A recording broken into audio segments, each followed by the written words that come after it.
Howdy, folks. Good evening. It's Dr. Jeff Camarda. Here we are.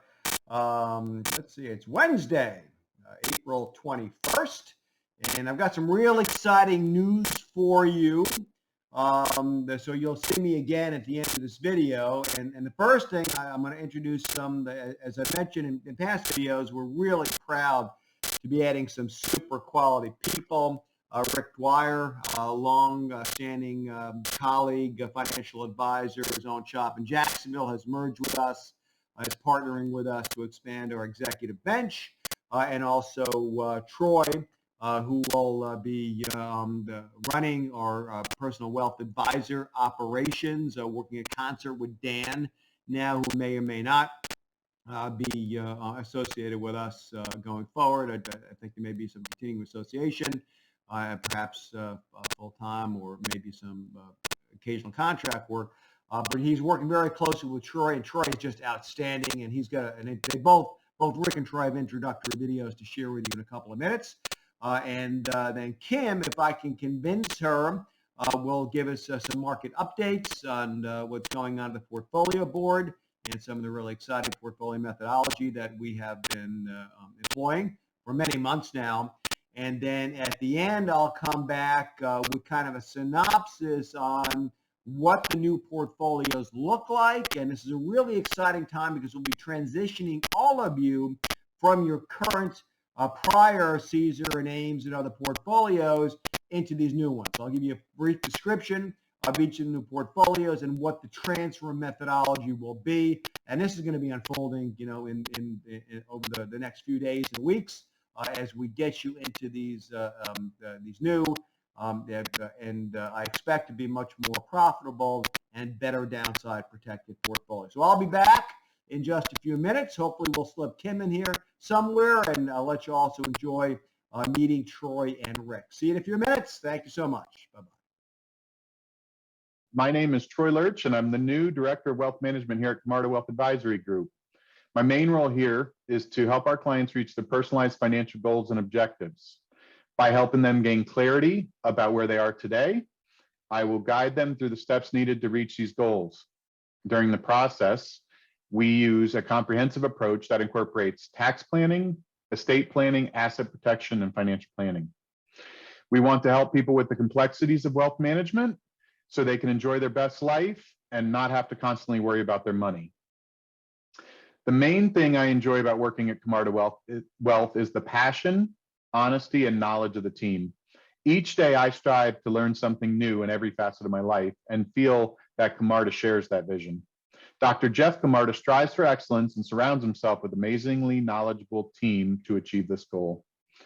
Now, a little bit about myself. I was born in Denver, Colorado, but moved here when I was an infant, so I'm really a Floridian. I attended the University of Central Florida as an engineering major to start until I took a personal finance and investing class that helped show me that I could use my math and science brain in the world of finance. After graduation, I started as an operations analyst and continued my career through various trading and asset management roles to bring me to this point. I encountered numerous mentors that have also helped me develop my passion for organization and financial planning and helping others in wealth management space. They instilled in me the basics of financial planning and doing it the right way. In 2020, I earned my certified financial planner designation, and each of the past roles have prepared me for this journey at Camarda Wealth. Outside of my work, my family is the most enjoyable part of my life, mainly spending time watching my two sons, Chase and Jack, and daughter Ava achieve their own goals on and off the sports field, as well as spending time with my lovely wife and children out boating or golfing or doing anything in the beautiful Florida weather. Well, that's all I have today, folks. I hope you have a wonderful week and look forward to serving you soon. Take care. Hi, my name is Rick Dwyer. I've recently joined the executive team at Camarda. I've partnered by merging my practice with them, and I'm really excited about working hard to drive even greater value for our clients. For those of you that don't know me, here is a little bit of my background. I was born in Brooklyn, New York, and lived there until I was 5. My parents purchased a home in a small town named Islip on Long Island, New York. There I had quite a wonderful childhood where I participated in school sports, including wrestling and track and field. Track was interesting because I was the only pole vaulter and I had to teach myself how to do it. My favorite subjects in school were math and science and remain so to this very day. By the way, there were some bumps and bruises along the way while trying to learn how to pole vault. At the age of 17, I enlisted in the U.S. Navy during my junior year of high school. I was following in my uncle's footsteps and I was fascinated by the stories he told me about world travels. 1 year later, after I graduated from high school, I went off to boot camp and was ready to see the world for myself. While in boot camp, I was exposed to the various different areas of the Navy, and when the submarine service finished, I knew that's where I wanted to be. I was very young. I'd always wanted to be an astronaut, but I knew that was never going to happen, and this seemed like the next closest option. I was stationed on what would be referred to as boomers, which are the missile-carrying subs. Today they carry Trident missiles, but I was trained on Polaris, Poseidon, and Trident. My job was the launch supervisor, where I was responsible for the computer system and the launch of the missiles that we carried. I did not know until after I was already serving on a boomer that my goal of seeing the world was dramatically reduced, since many countries at that time did not want any kind of nuclear weapons on their soil. To make up for that, I was stationed in Hawaii for 3 years, and that was an absolute blast. While serving in the Navy, I was one of a very few selected to go to college where I received my associates in engineering. At the end of getting my associates, I had a very difficult decision to make. I could re-enlist, go for my bachelor's, and go on to become an officer in the Navy, or get out and move on. Well, for me, the choice at that point was to move on. I am forever grateful for the Navy as it taught me discipline, structure, leadership, and the importance of paying attention to detail, all of which would stay with me through the rest of my career. My dad worked on Wall Street as an operations manager while I was growing up, and I was always intrigued as a child when he would occasionally take me to Manhattan, and I would play by printing out stock certificates while he was doing his work. Well, after leaving the Navy, that idea stuck with me, and I decided to go into financial services, and I became a stockbroker. I had no idea what to expect, and I would be on the phones talking to people all over this great country all day, every day, and I learned a lot, but I also realized that being a cold calling stockbroker was just not for me. I then went into private consulting where I assisted numerous companies in raising capital and getting listed on an exchange. I found this work engaging, challenging, rewarding, even though there would be tremendous stress at times. I did this for 15 years, and in 2005, my wife and I decided to relocate from South Florida to Asheville, North Carolina. Asheville reminded me of the Pocono Mountains in Pennsylvania, where I would visit my grandparents. When I first visited Asheville, it truly felt like I was coming home. I closed my consulting business and moved on to Asheville. I have a lot of experience in building and remodeling and became a licensed general contractor in North Carolina. My goal was to build a spec house, sell it, then rinse and repeat. Well, during construction of the very first house, I had a number of requests to build more houses. By the end of 2006, I had a full-blown construction company going. My focus on healthy built, energy-efficient homes and commercial projects, I believe, spurred that growth. While the rest of the country was having issues during 2007, I had another momentous year. In late 2008, I was approached by the developer of one of the communities where I was building a home for a client. He asked if I would be interested in building the 2009 Blog Cabin for the DIY Network TV show. Well, after negotiation, I agreed and became the preferred builder in that developer's 3 luxury communities in Western North Carolina. Well, as the Great Depression unfolded and the real estate market cratered, I then made the decision to become a financial planner with the goal of informing business owners, individuals, and families that you need to have a plan so that when Murphy and his law show up, you are prepared. Today, after 10 years of planning, I see many of the same issues we as a nation faced in the 2000 and 2009 timeframe. A market tied to loose money, unfettered spending in Washington, but this time we have the added danger posed by tax increases and changes to our wealth transfer laws. I merged my practice with Camarda Wealth Advisory Group because of their focus on tax and estate planning. This will ensure that the clients I serve will be armed with the resources that they will need to avoid the negative impact of taxation and changes to wealth transfer laws. It really does not matter how much you make in the market or in your business if you do not get to keep it. I believe smart tax planning is the key to that. Once again, I'm very excited to be joining Camarda and by the contribution I expect to make to it and all of you. I certainly look forward to meeting each and every one of you as the COVID crisis passes, and I hope to have that chance very soon. Thank you. Okay, good afternoon. This is Kim Camarda, and I'm just here to add to our regular market update segment. They've asked me to go ahead and share an update on the indicators that we track and how they affect decisions that we make in the portfolios. In a few minutes, Jeff's going to come on and he's going to explain in detail more about the new portfolio. So hopefully all of this will come together after you hear his segment as well. For this week, I'm sharing my screen here. I've got the indicators up. Pretty much everything is green across the board. Our long-term indicator, which is a months to years indicator, indicating bullishness across U.S. and international markets, as well as commodities and real estate. We are bearish on bonds and seeking income from other sources. The quarterly indicator, which is used in a couple of our models, namely sector rotation or a trend and rank model that we're going to have in place for annuities and 401ks, is an intermediate term indicator that is bullish. The short term indicator earlier this week with some of the volatility we saw in the market surrounding an increase in COVID cases went briefly negative. We did bounce off some support. Of course, unemployment today came in at a pandemic low, people getting back to work. The US, of course, despite the increase in the COVID case, is still doing a great job in terms of rolling out the vaccine. More and more people by the day getting vaccinated. Good news, that's certainly the narrative that we've been talking about over the last few months, the pent-up demand in certain sectors, getting folks back to work and getting the economy reopened.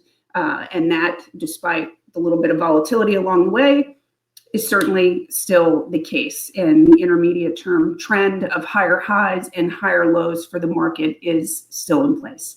The last indicator here on my screen share is the balance of strength indicator. That one not necessarily time frame dependent, but does combine the different time frames and follows the movement of cash versus other markets and sectors. So that's sort of if money's flowing to cash and cash is rising and gaining versus some of the other sectors, that will flash, a negative signal and some warning.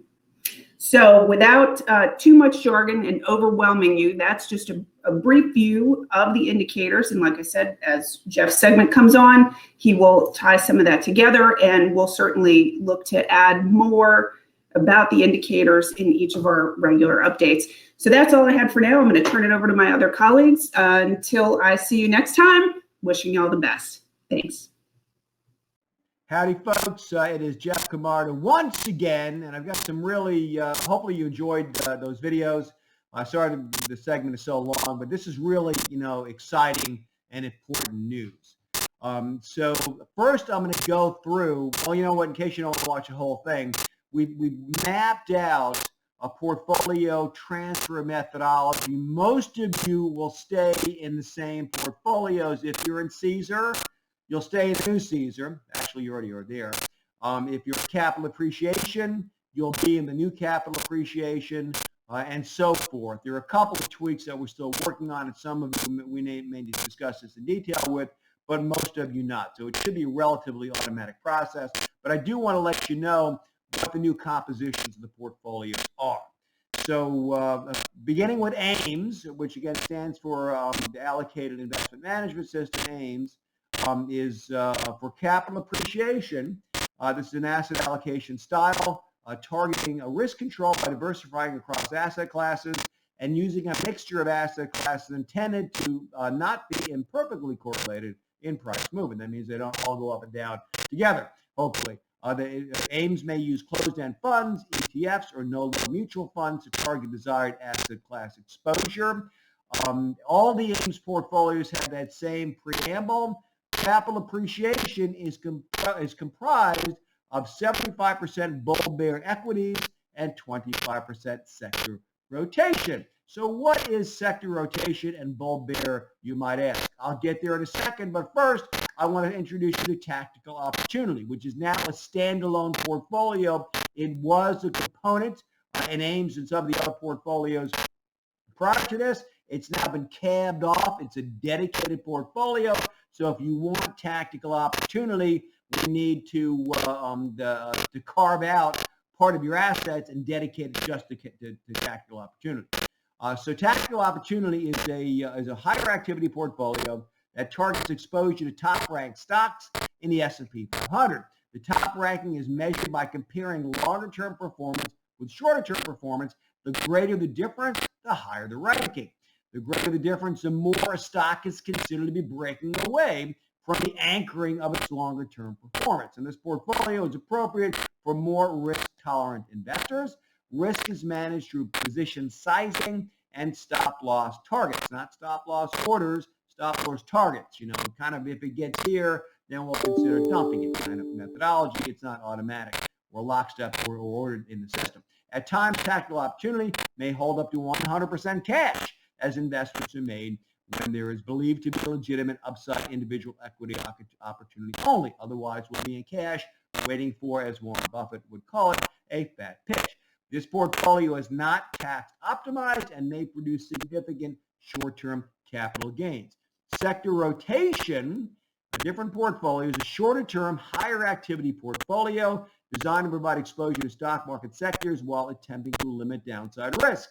Risk management is implemented by utilizing two long-term indicators intended to track the long-term direction of the market, one on a month to years time frame, and the other designed to track the tendency for investors to avoid the market and seek the safety of cash. When both of these indicators are bullish, the sector rotation portfolio is invested in the 4 top-ranked sectors. When either of the indicators is bearish, the portfolio is invested using a calendar strategy. It's kind of a sell in May and go away and get back around November type of strategy, which is designed to significantly reduce time-weighted market exposure. This portfolio also is not tax optimized and may produce significant short-term capital gains. Bull Bear Equities is a longer-term portfolio that targets investing in equities, mostly U.S., during bull markets and in fixed income, conservative alternatives, or cash during bear markets. Risk management is implemented by utilizing two long-term indicators intended to track the long-term direction of the market, one in a month to years time frame, the other designed to track the tendency for investors to avoid the market and seek the safety of cash, as in sector rotation. Out-of-the-market periods may last anywhere from a few days to a few months and typically result in 2 to 4 additional trades per year. Term of fixed income, where used, is determined by interest rate direction expectations. Finally, we have a tax-sensitive version of Bull Bear Equities, because Bull Bear Equities is not itself tax-sensitive. The tax-sensitive version is a longer-term, lower activity portfolio, targets investing in equities, mostly U.S., during bull markets and in fixed income, conservative alternatives, or cash during bear markets. Activity occurs when a new bull market or bear market is signaled by the Bull Bear indicator and or on a quarterly intervals within ongoing bull markets cycle. Term of fixed income where utilized is determined by interest rate direction expectations, and this portfolio is intended to be tax optimized and to avoid, where possible, short-term capital gains. Those portfolios, folks, are all in the aggressive category. For moderately aggressive, we have Caesar. Caesar is a long-only tactical portfolio of stocks with a generally intermediate to long-term time horizon. When considered attractive, the focus is on value stocks that are priced attractively relative to fundamentals, though other styles may be utilized as considered appropriate. Dividends are a secondary but not mandatory objective. At times, Caesar may hold up to 100% cash as investments are made when they are believed to be a legitimate upside individual equity opportunity. Again, if we haven't got a really good opportunity, we'll keep our dry powder and look for, again, another fat pitch. The portfolio is not tax optimized and may produce significant short-term capital gains. The Ames version of moderately aggressive, still called stabilized growth, same preamble as before, but the Ames stabilized growth is comprised of 67% Bull Bear Equities, 15% sector rotation, and 18% integrated income. Moving on to moderates, the balanced portfolio, the AIM's balanced portfolio, same preamble, but this is comprised of 53% bull bear equities, 10% sector rotation, and 37% integrated income. The moderately conservative AIM strategy, now called moderately conservative, same preamble. This portfolio is comprised of 35% bull bear equities, 10% sector rotation, and 55% integrated income.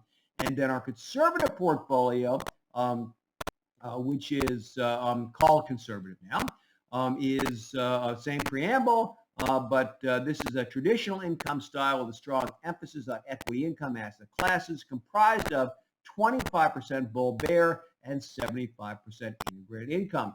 Integrated income is, again, a dedicated portfolio, but not our only conservative portfolio now.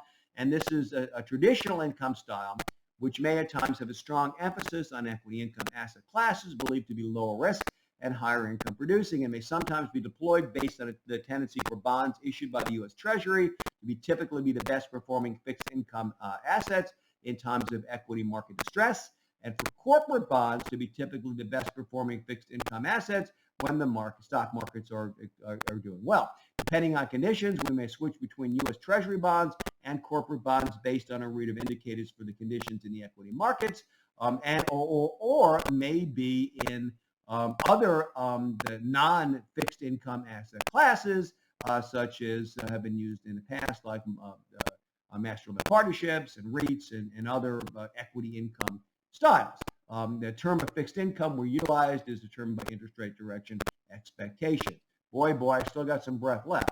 And we're also working on another conservative style, which is going to be more of a dedicated income style.